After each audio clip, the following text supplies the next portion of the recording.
La Malaisie fête ses 50 ans d'indépendance en ce mois de juillet 2007. La nouvelle ville de Putrajaya, centre politique et administratif du pays, reçoit ses hôtes pour un magnifique spectacle. À l'image de cette nation cosmopolite, toutes les composantes ethniques sont réunies dans une féerie de couleurs, de musique.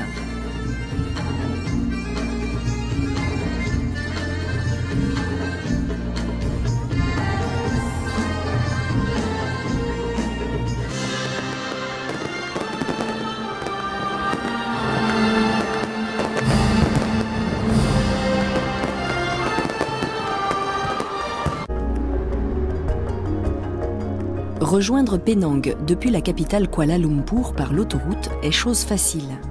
Aujourd'hui, votre regard est pourtant attiré par les palmiers à huile qui l'abordent sur des centaines de kilomètres et les aires de repos baignent dans une ambiance très exotique. Les fruits qui s'offrent à vos yeux sont pour la plupart inconnus en Occident. Voyant votre étonnement, les vendeurs ne manqueront pas de vous les faire déguster.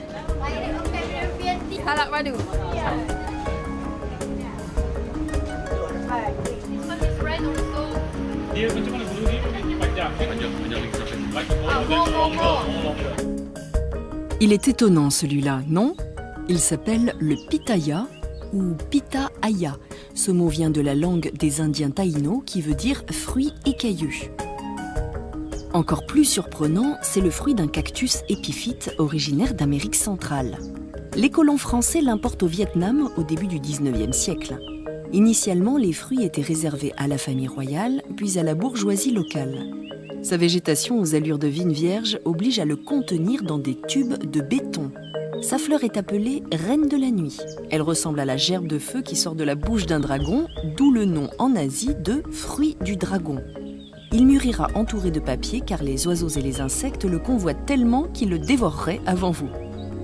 Plus de 350 espèces différentes d'arbres fruitiers ont été identifiées en Malaisie. Sur l'île de Penang, la chaleur modérée et l'humidité qui règne sur les collines est propice à leur culture. On en dénombre 250. Une biodiversité impressionnante à l'image du patchwork ethnique qui peuple la Malaisie.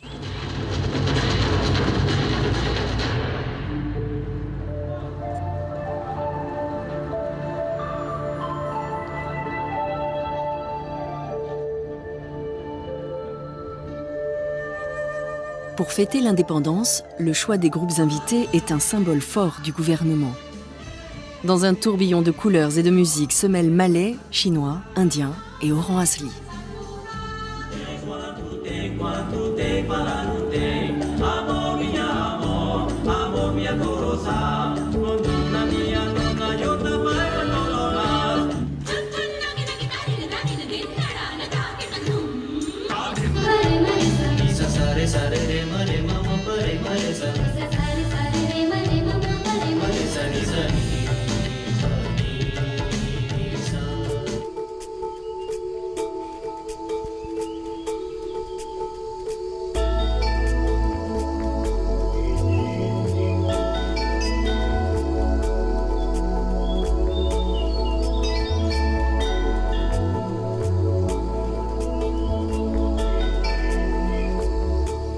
L'empreinte de l'homme est visible partout dans cette région montagneuse située au centre de la Malaisie. Routes, maisons, immeubles, serres ont conquis les pentes.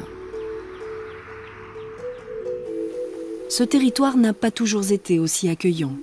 Domaine des esprits et des démons pour le Malais, il ne fut exploré qu'en 1885 par un géomètre anglais, William Cameron, qui lui donna son nom. Il écrit dans son carnet de route « Magnifique plateau aux pentes douces, cachés au milieu de hauts sommets ». Les paysages sont encore aujourd'hui somptueux, air frais et pur, torrents, montagnes recouvertes par la jungle et un mystérieux tapis vert tendre qui enrobe les collines. Les planteurs anglais ont compris très vite l'intérêt de ces montagnes peuplées de quelques tribus d'orang asli. Avec difficulté, une route est tracée, puis un riche planteur d'EVA y construit une résidence secondaire en 1920.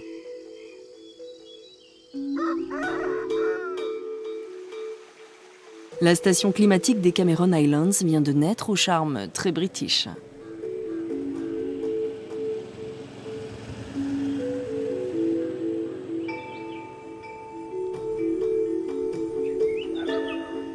Le jardin qui entoure The Ye Old Smokehouse mêle harmonieusement plantes tropicales et européennes.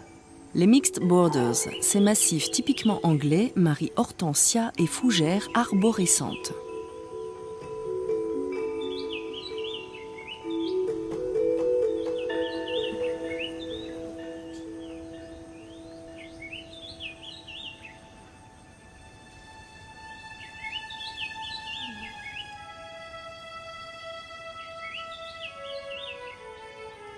À 4 heures, rien n'est plus chic que de venir prendre son thé dans ce cottage de style Tudor.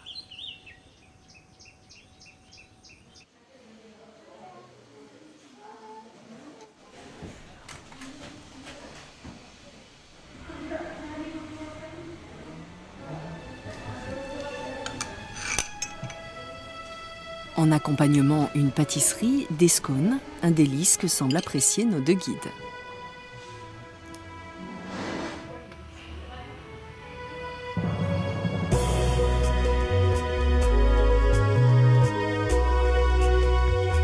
Le thé provient des collines toutes proches, ce tapis vert qui attire l'œil. Les premiers théiers ont été plantés par Archibald Russell en 1929 qui fonda le Bow Tea Estate. Il avait gagné au jeu une concession de 19 hectares. Le domaine en couvre maintenant 4000. La visite de la plantation est l'étape obligée de tous les touristes.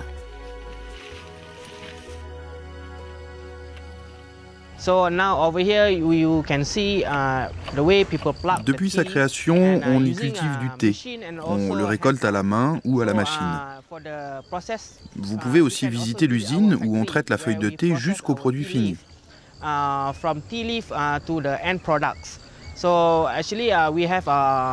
y a 3 étapes dans la fabrication du thé.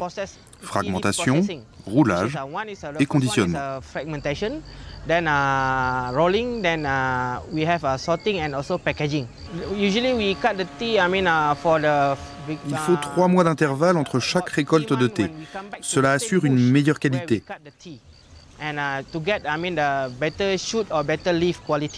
Les jeunes pousses sont privilégiées car elles ont un meilleur arôme et elles sont plus parfumées. Nous ne cueillons pas les vieilles feuilles. Il y a 160 personnes qui travaillent dans la plantation. Cette plantation couvre 229 hectares. La récolte du thé se fait toute l'année, secteur par secteur, tous les jours. Et on récolte en moyenne 5 à 10 000 kilos de thé par jour.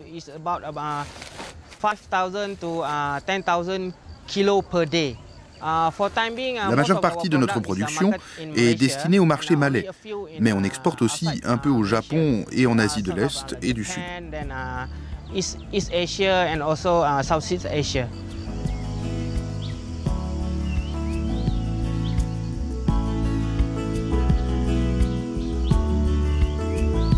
Les collines, quand elles ne sont pas recouvertes de champs de thé, ont été investies depuis plus de 50 ans par des paysans majoritairement d'origine chinoise.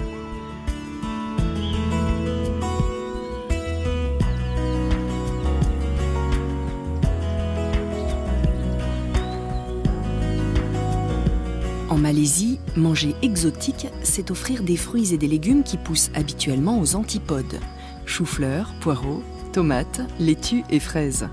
Le climat particulier des Cameron Highlands lui a permis de devenir le potager de la Malaisie.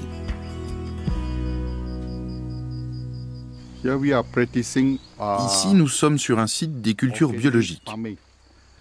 Cela signifie que nous n'utilisons pas d'engrais chimiques. Nous luttons contre les maladies et les insectes nuisibles sans pesticides chimiques.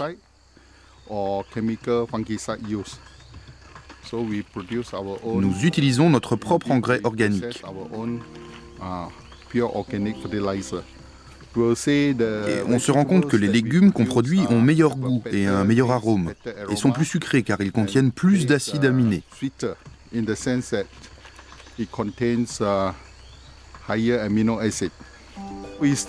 Nous avons commencé le bio en 1996, et les 2 premières années, nous avons rencontré beaucoup de problèmes. Après ces 2 années, nous avons créé une coopérative. Puis, nous avons eu notre propre marché et ensuite, nous avons envoyé nos produits à des fournisseurs à Kuala Lumpur.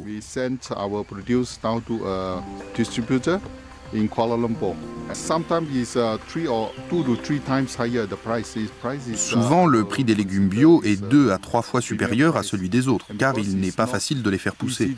Et la main-d'œuvre revient chère, car tout est manuel.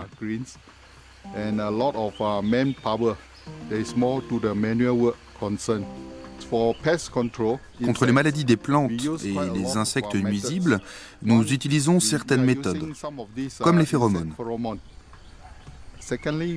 utilise aussi des bandes adhésives jaunes où les mouches viennent se coller.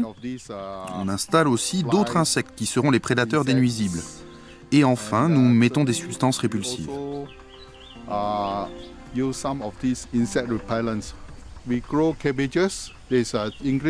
Nous cultivons des choux, plusieurs variétés, brocolis, choux-fleurs,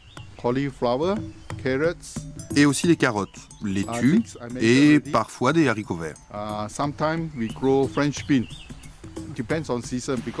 Nous avons une pluviométrie annuelle de 2700 mm. Il pleut beaucoup. Donc nous avons construit des protections contre la pluie.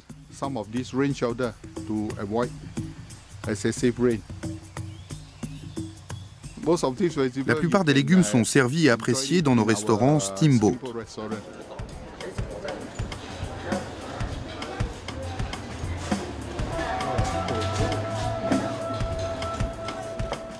Ce mode de cuisson, originaire de Mongolie, a plus de 400 ans.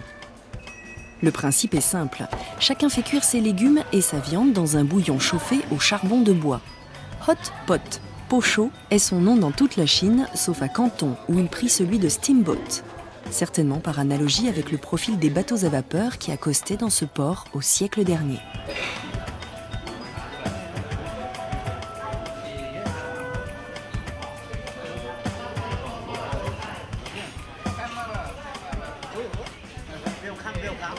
Dans certains restaurants indiens, on ne s'embarrasse pas avec la vaisselle. Les assiettes sont tout simplement des feuilles de bananier et les doigts servent de fourchette.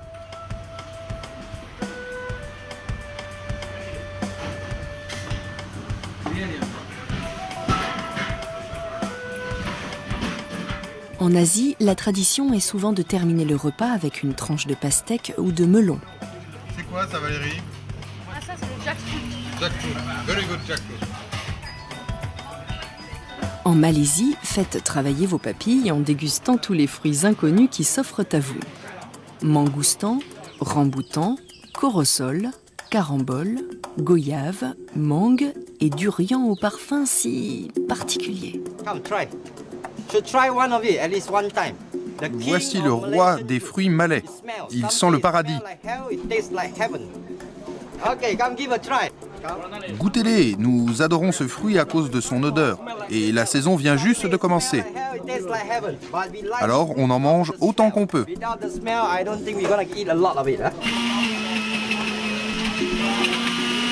Une petite soif vous tenaille, vous trouverez certainement au détour d'une rue ou sur le bord de la route une échoppe qui vous proposera un jus de fruits frais. Vous choisissez vos fruits, le blender entre en action et vous dégustez un délice.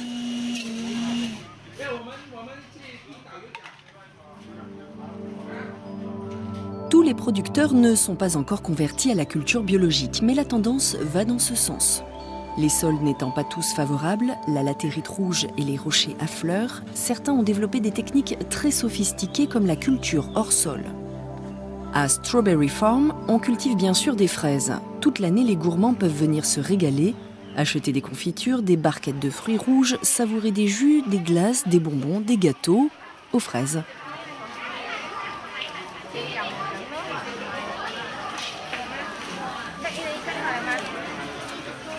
Surprenant ce jus de salade, non?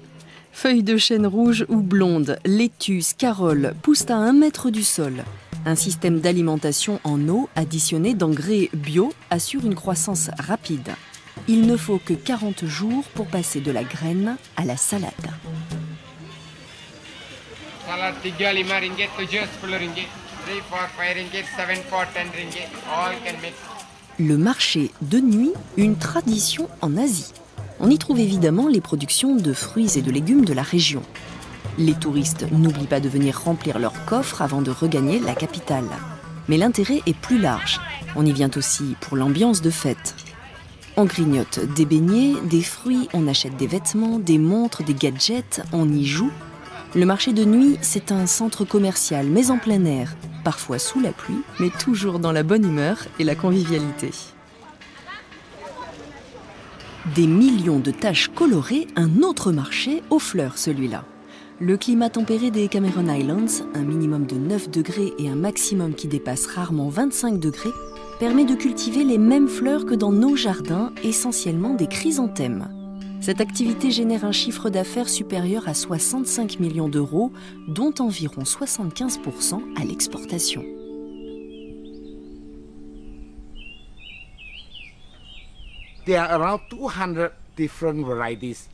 On cultive environ 200 variétés de chrysanthèmes. Nous les emballons en 10 tiges par botte et 10 bottes par paquet pour le Japon. Pour Hong Kong, Taïwan et la Thaïlande, nous les regroupons en bouquets de 12. Pour le voyage vers le Japon, nous utilisons le transport par camion jusqu'à l'aéroport, puis par avion jusqu'au Japon, ce qui prend en tout 24 heures. On peut conserver les fleurs pendant environ 2 semaines. En Malaisie, et spécialement dans les montagnes de Cameron Highlands, les chrysanthèmes poussent sous serre pour les protéger de la pluie. On contrôle ainsi mieux les parasites. Il faut aussi que l'on maintienne sous serre une certaine luminosité.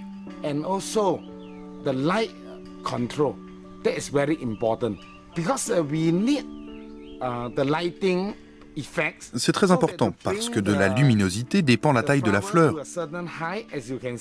Elle aide aussi à contrôler la floraison, surtout le fait que les fleurs poussent à la même hauteur et à la même période de l'année.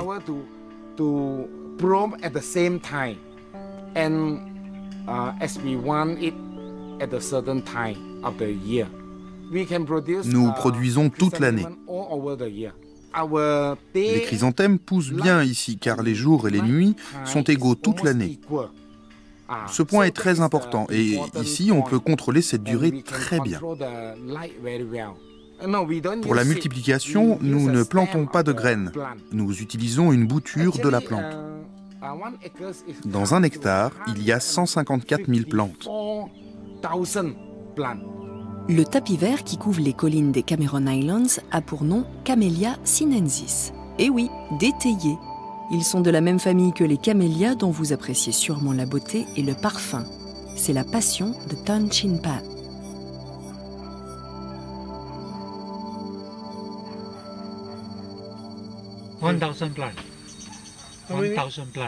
J'ai 1000 camélias, 200 différents, 20 vraiment très beaux et environ 50 pour ici.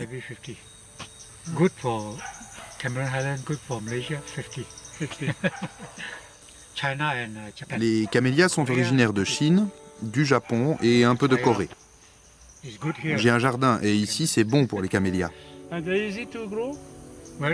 C'est facile à cultiver, pas d'engrais, pas de pesticides, il pousse doucement, c'est un petit arbre. Pour les multiplier, je fais des boutures, c'est long. En 6 mois, vous allez obtenir une bouture avec des racines. Mais ce n'est pas bon car les racines sont trop fines, trop fragiles. Moi, j'attends 18 mois. Les racines sont alors vigoureuses.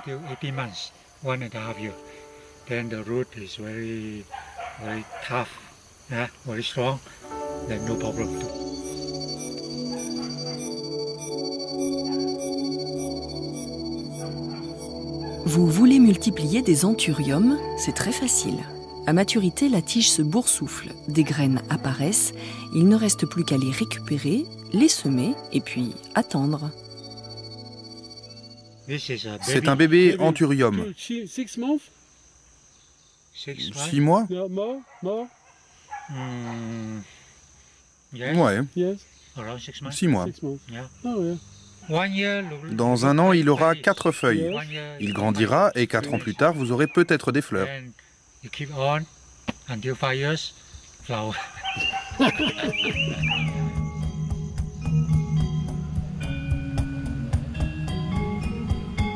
Au bord des routes, les jardineries, les pépiniéristes sont nombreux.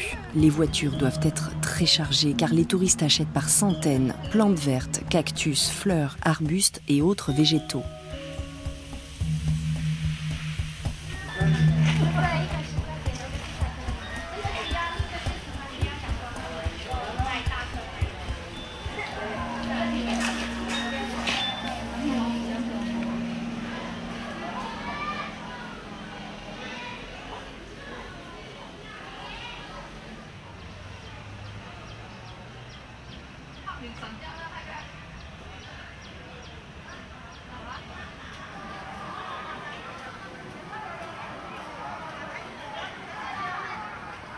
Parmi toutes ces jardineries, une retient l'attention sur le flanc d'une colline. Wild Orchid and Rose Garden. Un dédale de fleurs multicolores, une jungle en miniature qui cache un trésor.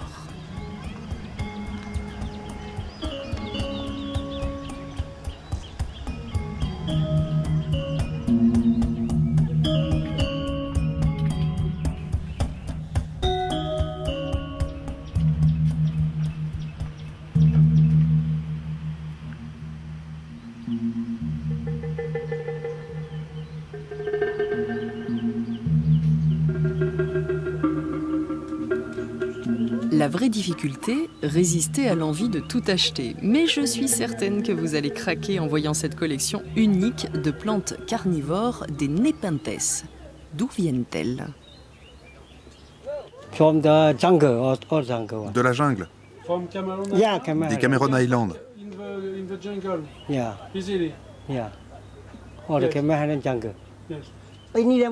Il faut les garder à l'ombre et les arroser tous les matins.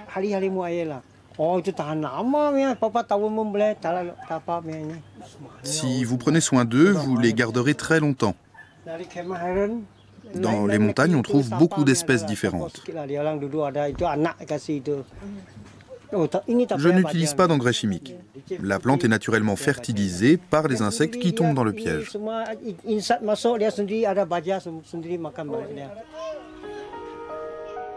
Cherchez bien, pas facile à trouver. Des grenouilles, des insectes se cachent dans cette verdure. La passion de Yacine guide au Butterfly Garden. La nature est très astucieuse pour se protéger des prédateurs, oiseaux ou reptiles. Les insectes imitent les feuilles ou les branches. L'illusion est parfaite. Les carapaces sont tachées, abîmées, un mimétisme total.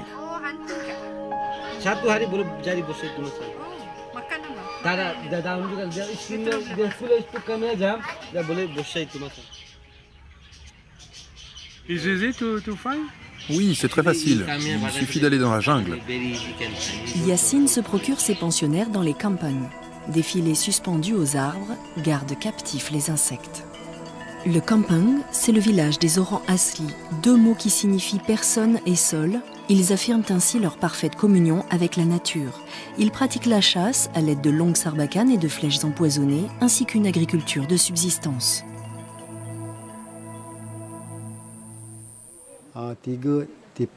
Nous défrichons la forêt pour cultiver du maïs et du manioc.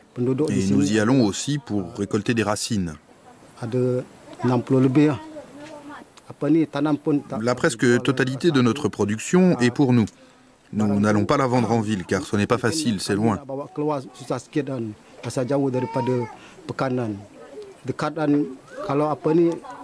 Nous attendons de nouvelles terres pour nous développer et ainsi produire pour vendre en ville. Des bambous par exemple.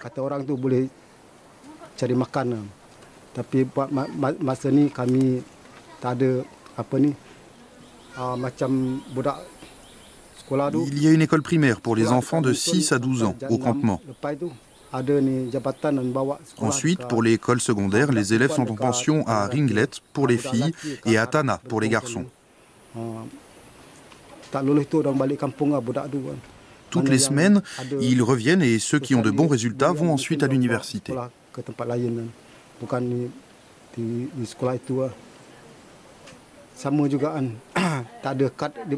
Lorsque nous, les Orang Asli, allons à l'hôpital, nous devons seulement montrer notre carte d'identité et dire de quel village nous sommes. Et nous ne payons rien.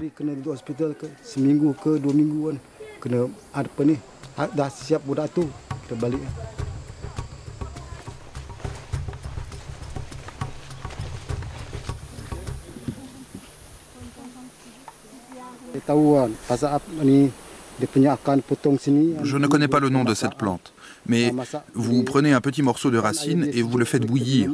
Vous buvez et cela vous soulage le corps. C'est pour tout le monde.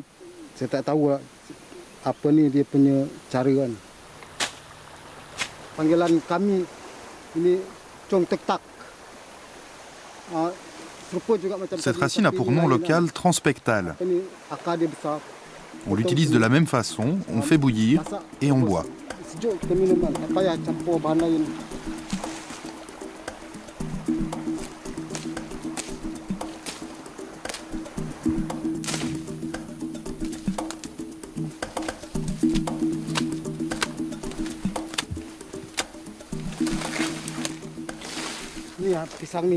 C'est une variété de banane.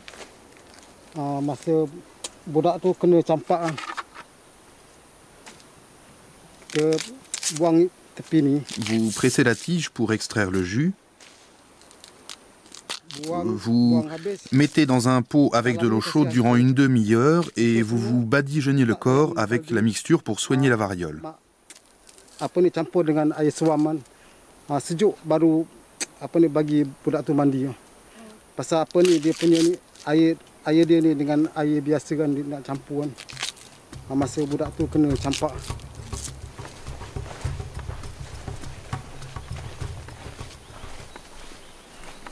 Bunga tepus. Bagi kami kan, kalau ada apa ni untuk nak buat tangkal lah. Ini bunga ni kan. Tapi bunga tepus yang lain tak boleh buat tangkal. Kalau yang ni boleh kan. Pasal apa kita potong. Cette plante est de la famille des gingembres. Vous récupérez l'eau de la fleur, vous la mettez dans un pot et vous l'emmenez au village. C'est bénéfique. Nak buat tangkal tu kena potong, kena bawa macam ni ke rumah. Bila sampai rumah, tuang dekat baldi. Ambil ramuan lain, campur. Yang ni untuk sakit mata punya daun besar ni kan. Cette racine est utilisée pour le mal des yeux. Vous mettez une goutte de sève dans votre œil pour le soigner. Potong, letak dalam gelas macam ni kan. Air dia keluar, bila dah keluar habis.